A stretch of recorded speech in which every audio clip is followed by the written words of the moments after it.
Hello friends, இது நான் உங்கள் செய்ய இந்த வீடியோவில் நம்ம எதை பற்றி பார்க்க போகிறோம் அப்படின்னா கருப்பு பணம். ஸோ பிளாக் மணி பற்றி தான் பார்க்க போகிறோம். கீழே டிஸ்கிரிப்ஷனில் பிடிஎஃப் லிங்க் தமிழ் அண்ட் இங்கிலீஷில் கொடுத்துட்றேன். ஸோ ஜிஎஸோட ஒவ்வொரு டாப்பிக்கும் இந்த மாதிரி டெய்லி நோட்ஸ் வந்து கொடுத்துக்கிட்டு இருக்கேன் தமிழ் அண்ட் இங்கிலீஷில். இதை பேஸ் பண்ணி நோட்ஸ் மேக் பண்ணிக்கோங்க. இல்லை பிரிண்ட் அவுட் எடுத்து படிச்சிட்டிங்கன்னா அப்கமிங் எல்லா எக்ஸாமுக்குமே உங்களுக்கு யூஸ்ஃபுல்லாக இருக்கும். சரி, வாங்க வீடியோக்குள்ளே போகலாம். இந்த கருப்பு பணம் பொறுத்தளவுக்கும் நீங்கள் பார்க்க வேண்டியது இந்த ஆக்ட்டு என்ன இயர் சொல்லி இதை வந்து மேட்ச் த ஃபாலோயிங்கில் கேட்பாங்க.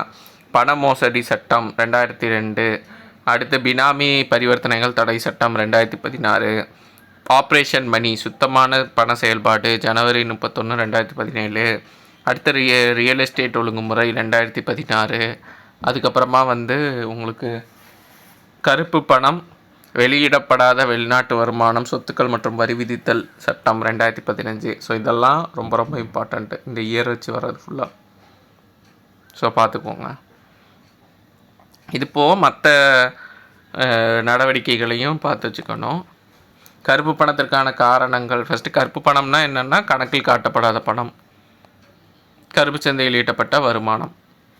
காரணம் பொறுத்தளவுக்கும் பற்றாக்குறை, உரிமம் பெறும் முறை, தொழில்துறையோட பங்கு, கடத்தல், அதுக்கப்புறமா அதிக வரி விதித்தல். இதெல்லாம் வரி ஏய்ப்பு அப்படின்னா வருமானத்தை குறைவாக கணக்கு காட்டுறது, அதுவும் மறைக்கப்பட்ட பணம். அதுக்கடுத்து வரிக்கும் கட்டணத்துக்கும் உள்ள டிஃப்ரென்ஸ் கொடுத்துருக்காங்க. வரிங்கிறது வந்து கம்பல்சரியாக இது பண்ணணும், எந்த ஒரு பெனிஃபிட் எதிர்பார்ப்பும் இல்லாமல் பிரதிபலனும் இல்லாமல் கொடுக்கறது. கட்டணங்கிறது ஒரு பணிகளை பயன்படுத்துவதற்காக கொடுக்கறது. இது வந்து வரி கட்டாயம். இது வந்து கட்டணம் வந்து தன்னார்வ ரீதியாக கொடுக்கறது.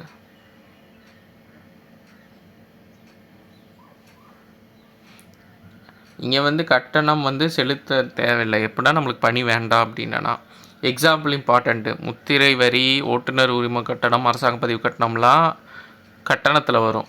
இதே வந்து வருமான வரி, சொத்து வரி, ஜிஎஸ்டி இதெல்லாம் வந்து உங்களுக்கு வந்து வரியில் வந்துடும். வரியோட பங்கு வளங்களை திரட்டுதல், ஏற்றத்தாழ்வை குறைத்தல், சமூக நல, நன்னி செலவணி, வட்டார முன்னேற்றத்தை ஊக்குவிக்கிறது, பணவீக்கத்தை கட்டுப்படுத்துறது.